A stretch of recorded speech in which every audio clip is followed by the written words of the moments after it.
Meaning of exa. Exa.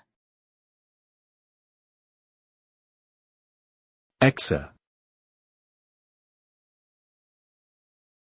Exa.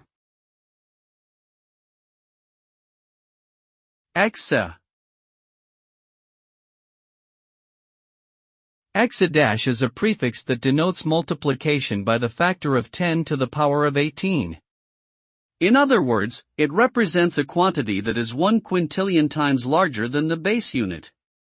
This prefix is commonly used in scientific notation and in fields such as computer storage and data transmission to express very large quantities.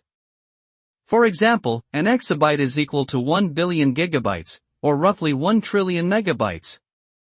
The use of exa- has become increasingly relevant as technology and data continue to grow at an exponential rate, requiring ever larger units of measurement.